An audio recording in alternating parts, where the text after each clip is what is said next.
Mesdames et messieurs, pardon, nous avons été coupés. Hein. Voilà, c'est la technique, c'est Internet. Je vous attends, je vous ai perdu. Voilà, c'est la technique. Je vous présente mes excuses. Je vous attends. Reconnectez-vous, s'il vous plaît.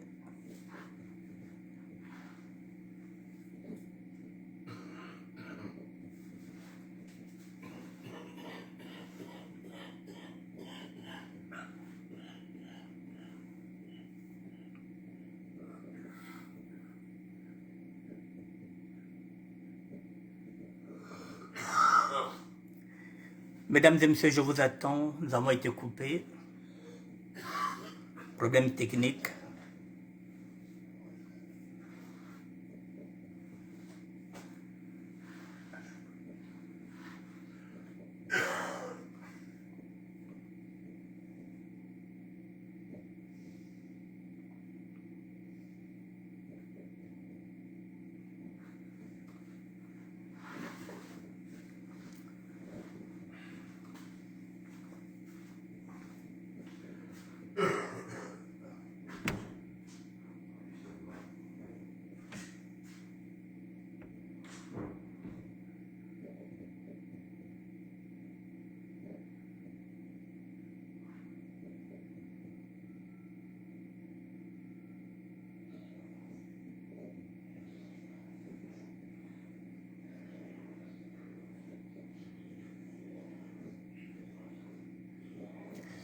Je vous attends, mesdames et messieurs, pardon, nous avons été coupés.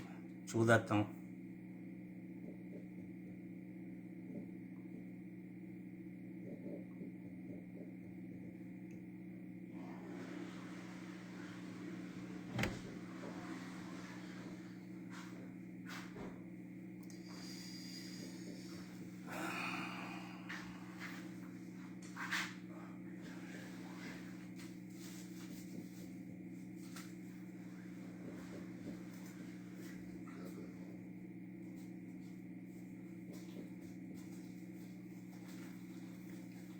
Je vous attends, je m'excuse, nous avons été coupés, pardon.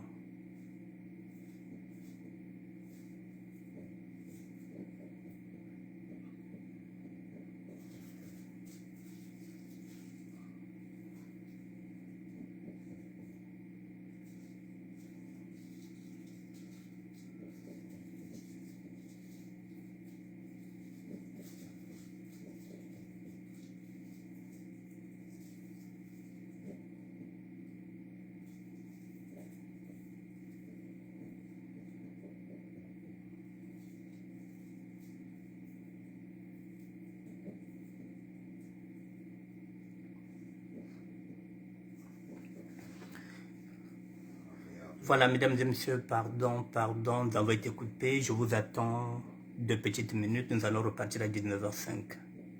Je m'excuse, mais c'est la technique.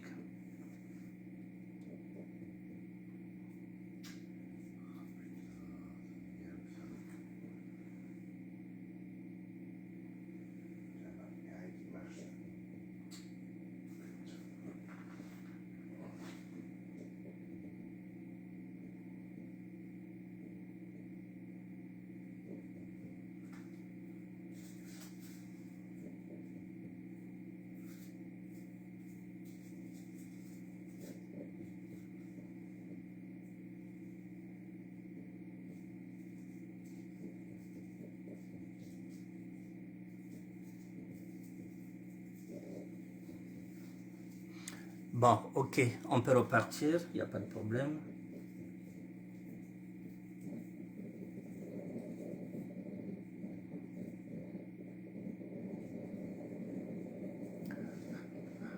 Bon, voilà. Bon, mesdames et messieurs, bon, excusez-moi. Bon, j'étais en train de dire ceci. Donc, l'État congolais doit faire un effort d'accompagner les projets que nous sommes en train de proposer avec Freddy Mikomo. Dans chaque école, dans chaque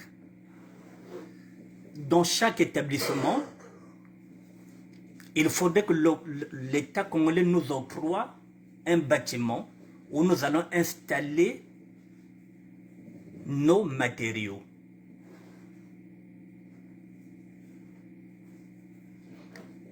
Donc la théorie se fera par Emmanuel et la pratique, c'est ce que je suis en train de vous faire comprendre, par exemple, avec ce que Norbert de Paris est en train de faire.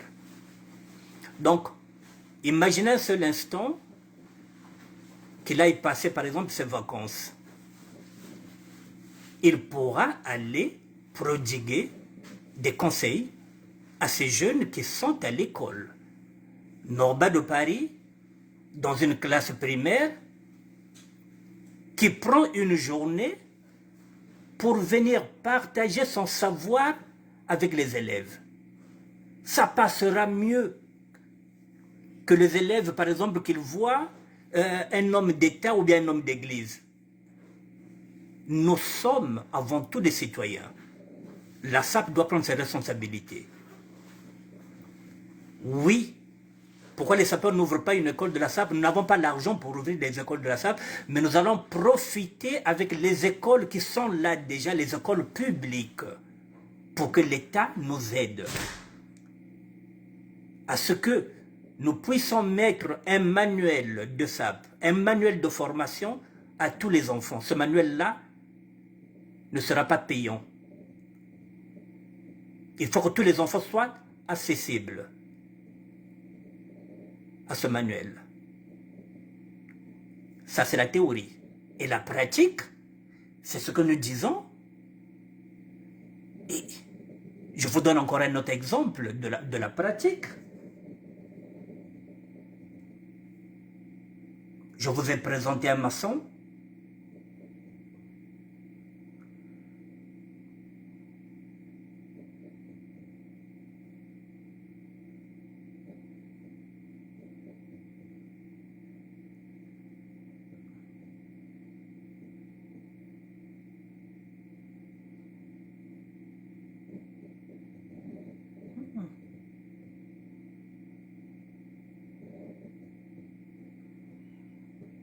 Je vous ai présenté un maçon, ne quittez pas, mesdames et messieurs.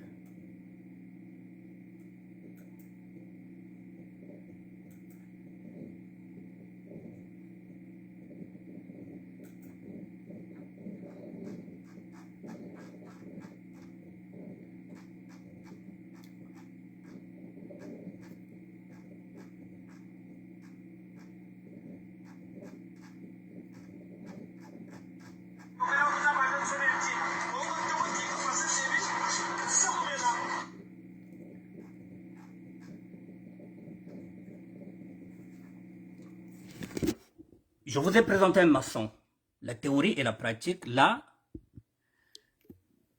je vous présente celui-là, Majesté Joyce. Il est peintre, décorateur, électricien, il est aussi forcé de l'électronique, il est carreleur, il est plombier. Voilà, celui-là aussi, c'est pareil.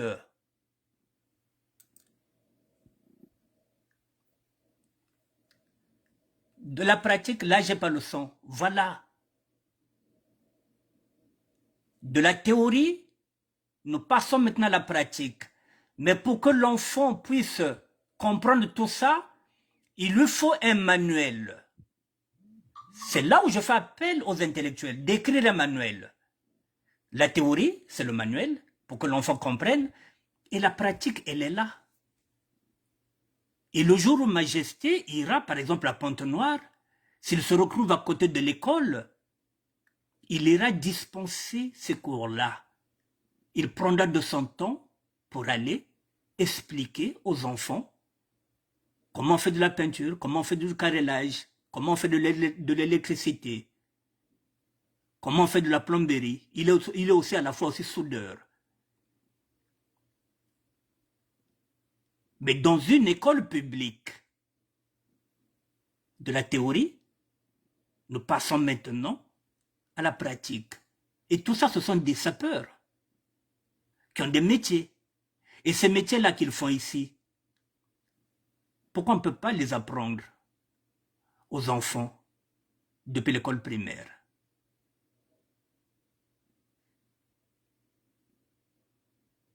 À travers un manuel où le ministre de l'enseignement sera avec nous. Parce que ces cours-là, il faut les dispenser à l'école primaire. Et à l'école primaire, on pourra prendre un bâtiment, on dit aux enfants de venir, par exemple, faire une démonstration. C'est possible.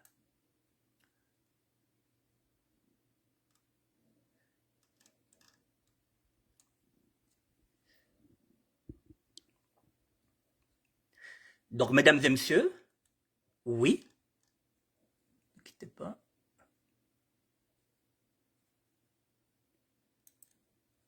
Je dis que c'est possible.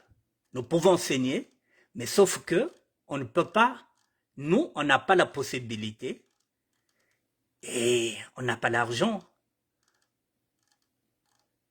On n'a pas l'argent, nous, pour créer des écoles.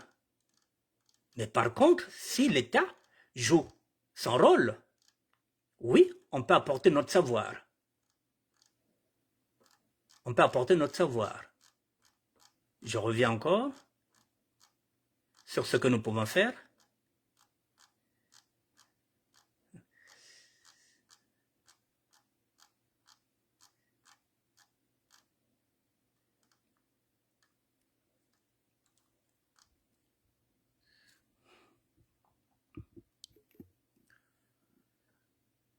Je vous présente ce garçon-là, Marlon Tchela. Il est serreur professionnel. Il peut enseigner aux jeunes comment cirer une paire de chaussures. Voilà, donc là, ce garçon-là, voilà, il cire les chaussures, donc de la vieillesse à la jeunesse. Il donne une seconde vie à une chaussure. Il est serreur professionnel ici, il gagne sa vie ici par rapport à ça. Donc, ce sont des métiers qu'on peut apprendre à nos enfants dès l'école primaire. Comment cirer une chaussure.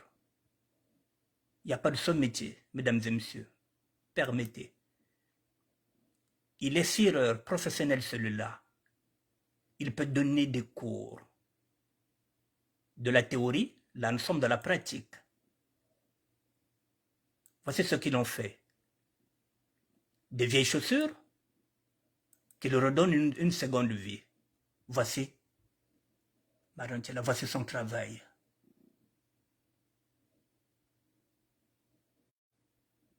Il peut enseigner les enfants, il peut donner des cours. De la théorie à la pratique. Mais tout ça, il faut que ce soit écrit dans un manuel. Ce même garçon, non seulement il donne une seconde vie aux chaussures, voilà, de la vieillesse, les sacs à main, de la vieillesse à la jeunesse. Voici son travail.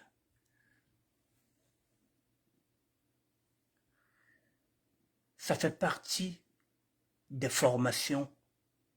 Nos enfants peuvent apprendre à ça. Vous voyez le sac, comment il était avant? Vous voyez comment il est devenu? Travail de professionnel. Cireur professionnel. Voilà, de la théorie, nous allons à la pratique. Ça est là. On peut enseigner ça à nos enfants. Ce sont des futurs métiers, mesdames et messieurs. Il faut leur inculquer déjà la mentalité du travail dès le jeune âge. Au lieu qu'ils craignent dans les rues, au lieu qu'ils craignent pour qu'ils deviennent des koulouna, chaque samedi, on ouvre l'école primaire pour que les enfants aillent dans les ateliers. Voici le travail du professionnel, Marlon Tchela, par John Lemar Serreur. Voici son travail, mesdames et messieurs, le professionnalisme.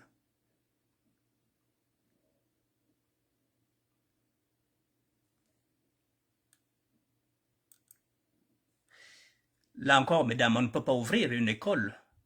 Mais si l'école est là, si nous avons notre espace, si l'État nous donne de l'espace dans chaque établissement, eh bien, effectivement, nous irons enseigner. Oui, les sapeurs, oui, peuvent enseigner. Ils peuvent partager leur savoir en forme d'enseignement, mais il faut que ce soit aussi écrit sur un manuel. Je vous présente ce grand frère. Il s'appelle Jean-Marc Nzita. Il est glacier. Je ne sais pas quelle est la différence entre un glacier et un serreur professionnel. C'est un glacier. Si vous voulez, je peux dire que c'est un serreur aussi professionnel. Celui-là aussi peut apporter son savoir aux enfants. C'est un doyen à nous. Il a appris ici. C'est notre doyen, Jean-Marc Alouni. J'avance.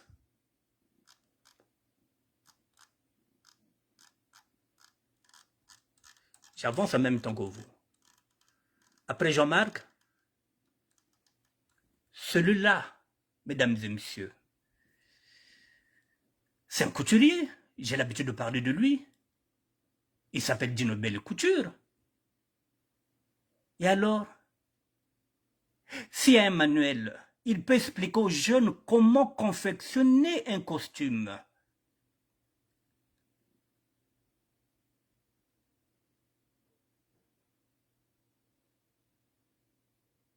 Vous voyez ça? Celui-là, il peut apprendre aux jeunes. Il s'appelle Dino Belle Couture. Ce sont ses propres créations. Il est créateur. Il peut apporter son savoir aux enfants, mais ce savoir-là, il faut le mettre aussi dans un manuel, dans un support. Et de la théorie, nous passerons à la pratique. Il pourra chaque fois intervenir dans ces ateliers-là pour apporter son savoir. Mais les ateliers seront où? Dans les écoles publiques. Donc nous avons besoin de l'État pour que l'État puisse jouer le jeu. Le voici dans son atelier d'une belle couture. Nous pouvons enseigner, mais nous n'avons pas les moyens de créer des écoles privées. Nous voulons servir la SAP en tant que patrimoine culturel des Congolais. Donc, il faut que la SAP soit accessible à tout le monde. Donc, l'enseignement de la SAP doit se faire à l'école publique et non privée. Les enfants n'ont rien à payer. L'État doit nous donner des moyens. L'État doit nous accompagner. Et quand je parle de l'État, là, nous faisons maintenant appel au ministre de l'enseignement.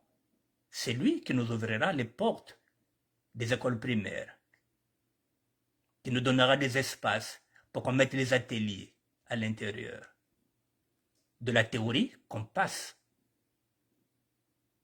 à la pratique. Voici Dino Belle Couture, mesdames et messieurs, qui peut apporter son savoir aux enfants.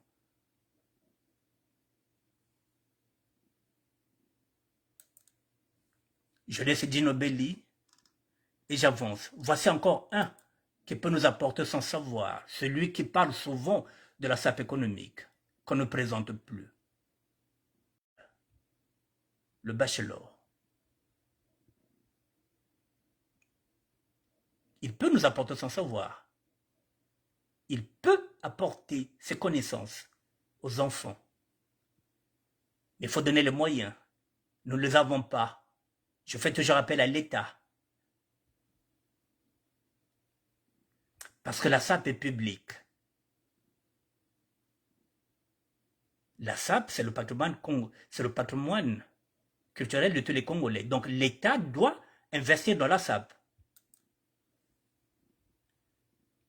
Armel Le Bachelor.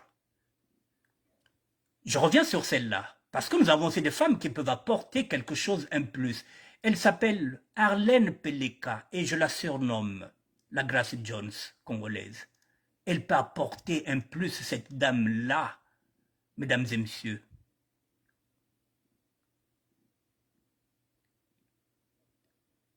Aucune femme n'a connu les podiums plus qu'elle. Arlène Peleka peut apporter un plus.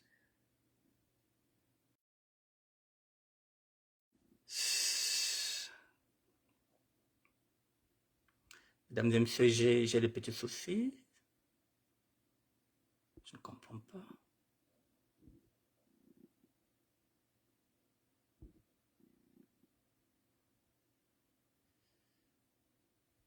J'ai des petits soucis de droit d'auteur, je ne sais pas, de pub.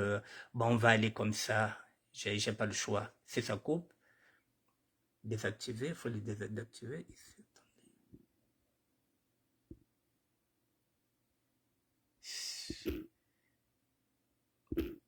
Excusez-moi, bon, j'improvise, hein, il y aura trop de coupures, mais c'est pas grave. Celui-là, mesdames et messieurs, pourquoi je vous le présente?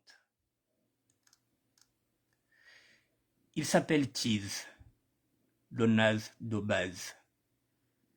Le connaît sous le nom de l'Asperzatura. Il peut apporter son savoir, mesdames et messieurs. Pourquoi? Parce que dedans aussi, lorsque nous parlons de l'économie informelle, nous aurons besoin des consultants vestimentaires. Des consultants vestimentaires qui pourront former des conseillers vestimentaires. C'est tout nouveau ce que vous êtes en train d'entendre. Un consultant vestimentaire qui peut former des conseillers vestimentaires. Qu'est-ce qu'un consultant vestimentaire? C'est ce qu'il est. Je vous dis, par exemple, là, il est là. Qu'est-ce qu'il nous dit? Vous pouvez porter le costume en grande mesure le plus cher ou le plus beau du monde. On vous répondra que votre costume est beau, sans prêter attention à celui qui le porte. Lorsqu'on vous dira, monsieur, que vous êtes élégant, même dans un prêt-à-porter d'entrée de gamme, vous saurez que c'est votre personnalité qui donne à votre accoutrement toute cette dimension. Certaines personnes sont comme des... avec un bel emballage qui pensent que le costume leur donnera la personnalité qu'ils n'ont pas. Voilà, mesdames et messieurs, c'est ce qu'on appelle un consultant vestimentaire. Le consultant vestimentaire peut former des conseillers vestimentaires. Qu'est-ce qu'un consultant? Je vais vous montrer. Vous prenez celui-là. Simirov Mayembo. Vous voyez là, par exemple, il a pris un demi-Dakar. Donc, il est en train d'expliquer. Ce sont des consultants qui peuvent maintenant former des conseillers vestimentaires. Il explique, naturellement, le demi-Dakar est composé d'un blazer et d'un pantalon de couleurs différentes. Mais comment créer un demi-Dakar avec goût? Cette photo répond parfaitement à cette interrogation. Nous sommes en face d'un blazer en pied de poule avec deux boutons. Le bouton à fermer est celui du haut, tel que le cas ici. Ce blazer qui lui au niveau des épaules est accompagné d'un pantalon harmonieux, mais est surtout ajusté, laissant découvrir sciemment ses belles chaussettes. Vous voyez, mesdames et messieurs, nous avons déjà des consultants qui peuvent former, qui est en train de vous expliquer ce demi-Dakar-là. Et tout ça, ce qu'il est en train de dire, on peut le mettre dans un manuel. Donc ça, c'est de la théorie, mais la pratique, elle est là. Donc la théorie, elle est là. La pratique, elle est là. Le demi-Dakar est là. Ça, c'est la pratique. Ici, vous avez la théorie. Mais il faut mettre ça dans un support. Je vous présente encore un autre. Consultant vestimentaire. C'est Yamerol, le patriarche, l'autre gardien du temple. Là aussi, c'est pareil. Il est capable de former des conseillers vestimentaires. Nous parlons de l'économie informelle. Et tout ça, mais il faudrait que ce soit dans un support. le manuel. Bon, mesdames et messieurs, je repars encore sur Norba, qui devient modèle. Il y aura beaucoup de coupures hein, sur ce que je suis en train de faire. Il devient modèle. Et moi, je ne dis pas pour le flatter, je ne flatte personne. Il devient modèle. Il devient modèle. King Norba de Paris vous présente la nouvelle collection. Ce que revient à dire que il était conseiller vestimentaire. Il n'est plus conseiller vestimentaire. Il est devenu consultant. Parce que la preuve en est qu'il est en train maintenant de faire son show. C'est-à-dire de partager son savoir. Il n'a pas la prétention de dire qu'il est en train d'enseigner la SAP. Non. Il est en train de partager son savoir avec ses mélomanes. En ce net moment, nous passons de la théorie qu'il avait à la pratique. Puisqu'il fait du relooking. Donc, il n'est plus conseiller vestimentaire. Il devient consultant. Donc, lui, il est capable maintenant de former les conseillers vestimentaires. Vous voyez là où nous en sommes?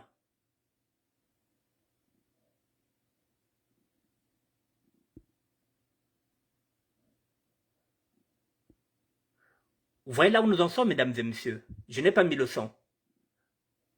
Donc, il devient un consultant, il devient un modèle de réussite qui peut maintenant aller, par exemple, dans une école publique chez les enfants, et s'il y a de l'espace, il va commencer à leur faire partager son expérience. Et peut-être parmi ces enfants naîtront des vocations pour se dire que, ah, moi, le jour où je serai grand, il faut que je devienne aussi un consultant vestimentaire comme Norba de Paris. Donc voilà, donc là, nous avons des modèles sur lesquels on peut s'appuyer. Et il en fait partie maintenant, mesdames et messieurs. Celui-là, il est camerounais d'origine, de nationalité belge. Il est en Belgique. Il s'appelle La Référence. Celui-là aussi, c'est un consultant vestimentaire. Il vit en Belgique. Il s'appelle Sapchik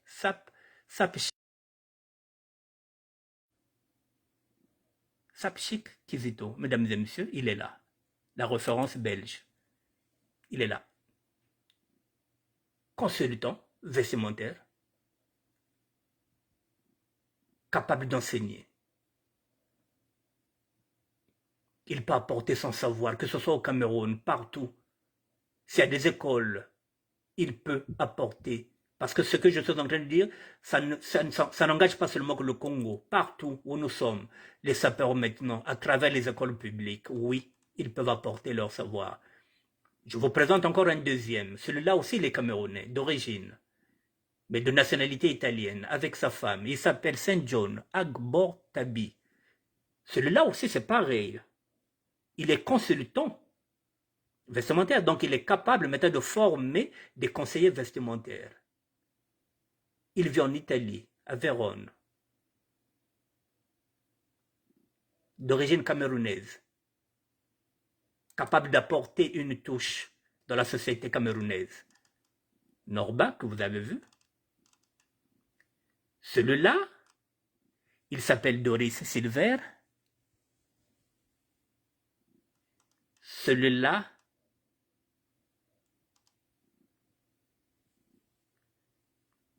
il est consultant vestimentaire. Il est capable, celui-là aussi, de former des conseillers vestimentaires.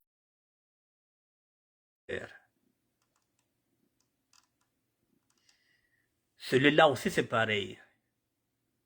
Je vous montre ce qui se fait de mieux. John Smith Bitindu, Dondier du XXIe siècle,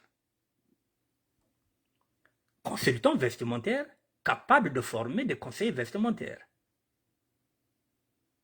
Donc celui-là, s'il va au Congo, il peut aller apporter son savoir aux petits jeunes. Mais il faut que ça commence à l'école primaire. Celui-là, c'est pareil. consultant vestimentaire. Il s'appelle l'oiseau blanc Ricardodine. Le meilleur moyen d'ignorer le pessimisme, c'est de ne jamais se demander s'il en est heureux. Baron Benatra. Il est capable de former des conseillers vestimentaires. Voilà, mesdames et messieurs, sur ce sujet-là. Et, excusez-moi. Ah là là, aujourd'hui, la technique me fait vraiment défaut. Aïe. Voilà, je ne me vois même pas. Parce qu'il y a trop de... Je ne sais pas ce qui se passe.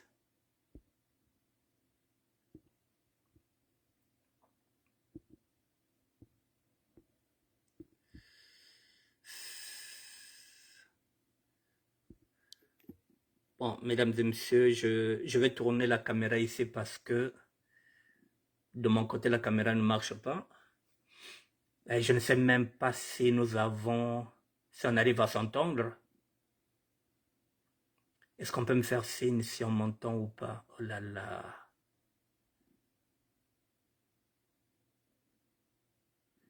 Je suis vraiment emmerdé, hein. Bon, je vais clore ce premier chapitre, mesdames et messieurs, parce que j'ai un problème de réseau. Et comme ça, il nous reste 30 minutes, on va faire une troisième partie.